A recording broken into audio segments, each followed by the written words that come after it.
हिंदी के मैसेज को English letter में कैसे लिखें।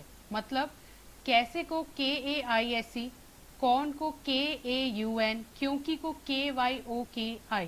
यदि आपको ये ऐसे लिखने में प्रॉब्लम होती है तो यही हम सीखेंगे ताकि आपकी प्रॉब्लम खत्म हो सके।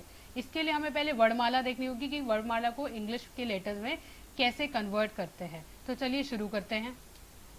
जैसे क को के लिखते हैं, ख को KH लिखते हैं, ग को G लिखते हैं, घ को जो घर वाला घ होता है उसे हम GH लिखते हैं, च को CH लिखते हैं, छ को CHH लिखते हैं, ठीक है। और झ को J लिखते हैं, झ को JH लिखते हैं, ट को T लिखते हैं, ठ को TH लिखते हैं, ड को D लिखते हैं, त को T लिखते हैं। आपने एक बात ध्यान दी, ट और त दोनों ही T से लिखा जाता है। थ को TH लिखते हैं और ठ और थ दोनों ही TH से लिखा जाता है। द को D लिखा जाता है, ड और द दोनों ही D से लिखा जाता है। ध धनुष वाला जो होता है उसे DH लिखते हैं, ना को N से लिखते हैं, प को P से, फ को PH लिखते हैं या फिर F भी लिख सकते हैं। ब को B, भ को BH करके लिखते हैं, म को M से, य को Y से, र को R से, ल को L से और व को VA। यहाँ पे हम A इसलिए लगा रहे हैं क्योंकि व में अ की आवाज आती है। जब भी किसी वर्णमाला में किसी भी व्यंजन में अ की मात्रा आ रही हो तो हम उसके आगे A लगाते हैं। श, यहाँ पे SHA लिखा है, A इसलिए लगाया है कि श में भी अ की आवाज आ रही है। अगर हमें आधा श लिखना हो तो हम यहाँ A नहीं लिखेंगे, सिर्फ SH लिखेंगे, ठीक है। और स को S लिखते हैं, ह को H, और ये जो श श्रम वाला होता है इसे KSH लिखते हैं, त्र को TR, यज्ञ वाले ज्ञ को RY से लिखते हैं, ठीक है। अब हम सीखते हैं कि हमारे जो स्वर होते हैं उनको कैसे लिखते हैं।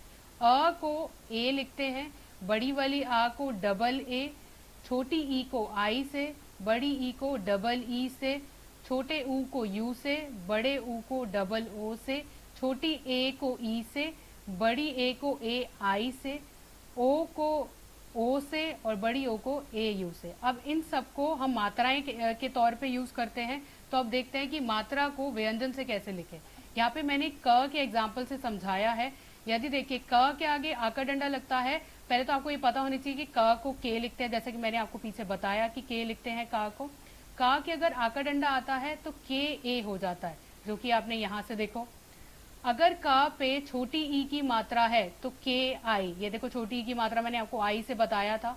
और क पे अगर बड़ी ई की मात्रा लगाते हैं तो डबल ई लगाते हैं। वैसे कोई फर्क नहीं पड़ता, बड़ी ई की मात्रा हो या छोटी ई की मात्रा, आई से भी लिख सकते हैं, ठीक है। अगर मैंने क पे छोटी ऊ की मात्रा लगा दी तो मैं के यू लिखूंगी।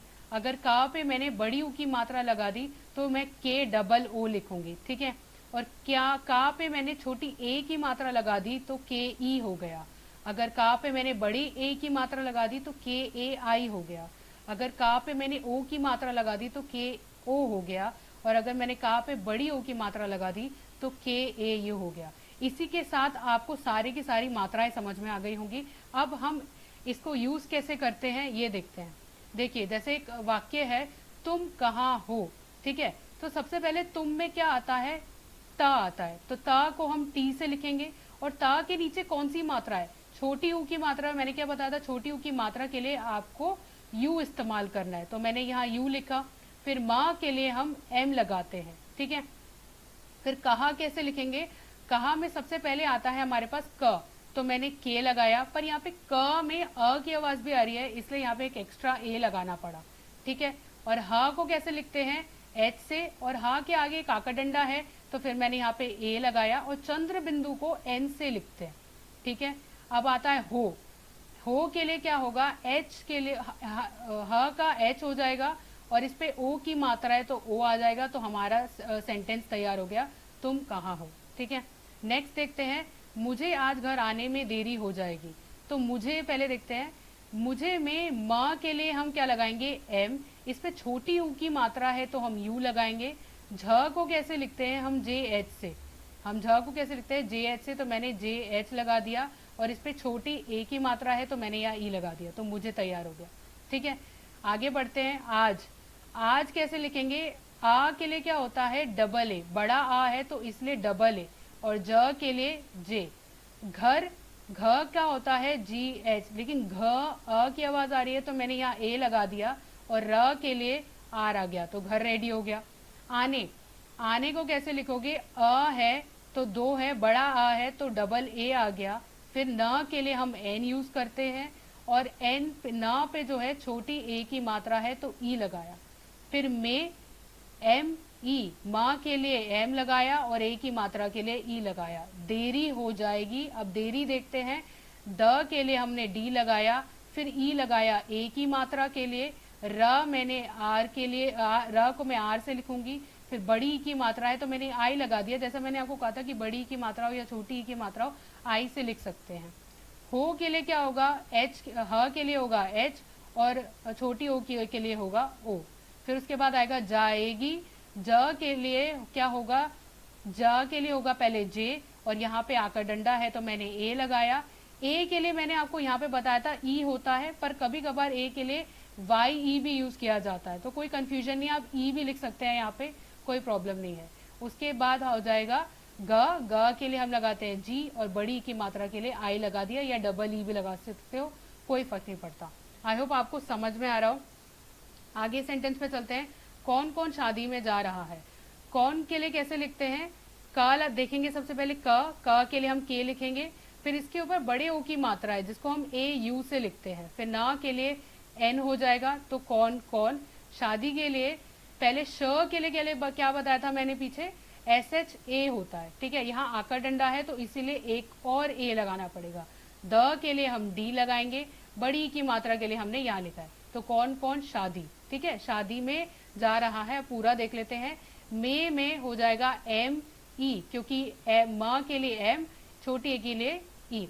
जा रहा है के लिए जा देखते हैं पहले, जा में जे और बड़ी आ की बात हो रही है तो यहाँ ए आ जाएगा। रहा, रा के लिए आर और ह के लिए एच और आ का डंडा है तो यहाँ। आखिरी वाक्य देखते हैं, तुम शोर मत मचाओ। यहाँ पे तुम में त है तो मैंने यहाँ इसका टी लिखा, इसके नीचे छोटी ऊ की मात्रा है तो मैंने यू लिखा, माँ को मैंने एम करके लिखा, तुम तैयार हो गया। अब शोर पे चलते हैं। श का क्या होता है एस एच, यहाँ पे छोटी ओ की मात्रा है तो ओ लगाया, र को आर से लिखेंगे, शोर हो गया। अब देखते हैं मत, मत के लिए क्या है माँ, यहाँ पे मैंने एम ए करके लगाया है क्योंकि माँ में अ की भी आवाज आ रही है इसीलिए, और त का हो गया टी। अब नेक्स्ट आता है मचाओ। मचाओ में क्या है, म को मैंने यहाँ पे एम ए करके दिखाया है, च को सी एच और उसके बाद ओ को पूरा ए ओ करके दिखाया, यहाँ पे बताया ना मैंने ए ओ, मचाओ। तो ऐसे करके हम सेंटेंसेस बना सकते हैं इंग्लिश को, हिंदी के इंग्लिश में। और इसके लिए आपको सिर्फ प्रैक्टिस करने की ज़रूरत है। आप इन सभी व्यंजनों का, इन सभी मात्राओं का ध्यान में रखोगे तो आप आसानी से लिख पाओगे। कोई भी प्रॉब्लम होती है तो आप मुझे कमेंट सेक्शन में पूछ सकते हो। अगर आपको ये मेरी वीडियो पसंद आई है तो लाइक करें, शेयर करें, सब्सक्राइब करें। Thank you very much.